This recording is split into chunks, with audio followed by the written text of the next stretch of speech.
அண்ணே என்னம்மா டீ கடைக்காரரை கூப்பிட்ற மாதிரி இருக்கு. அண்ணே நல்லா ஸ்ட்ராங்காக ஒரு டீ போடுங்க அப்படிங்கிற மாதிரி. சரி அண்ணே 1ல இருந்து 8th வரைக்கும் படிச்ச ஸ்கூல்ல அவளுக்கு ரொம்ப பிடிச்ச மிஸ்ஸோட நேம் சொல்லுங்க. டீச்சர் நேம் இல்லாம சொல்லுவாங்க காதல் பண்றப்ப. சார் 2 வருஷம் லவ், அவ்வளோ ஃபோன் காலு.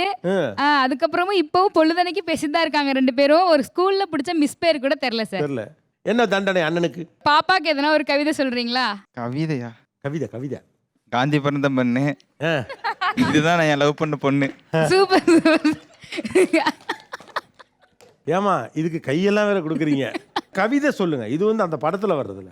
காலங்கள் கடந்தன, கனவுகள் நிறைந்தன, வாழ்க்கை துணைகள் துணைகளா? என்ன தம்பி? ஒரு வாட்ஸ்அப்ல ஒரு கவிதை எழுதி அனுப்பிச்சிருந்தாங்க சார். யாருக்கு? அக்காக்கு. அக்கா அனுப்பி. அதை நீ ஏன் படிச்ச? அதை படிச்சதால சார் கேட்டு சொல்லுவாங்க. அக்காவுக்கு ஞாபகம் இருக்கான்னு கேட்பா. அவர் என்ன கவிதை எழுதி அனுப்பினார் வாட்ஸ்அப்ல உங்களுக்கு? எனக்கே ஞாபகம் இல்லை சார். எனக்கு ஞாபகம் இருக்கு சார். ஏன் உங்களுக்கு ஞாபகம் இருக்கு?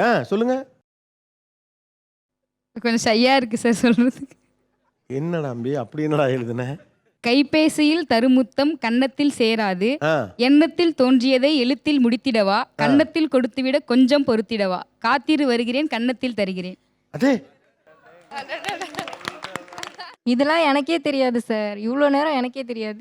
இந்த இந்த கவிதை மேட்ரு ஆமா சார். எடுத்து அது அனுப்ப வச்சிருக்கு போல இருக்கு. அது யாருக்கும் அனுப்ப வச்சிருக்கோம்.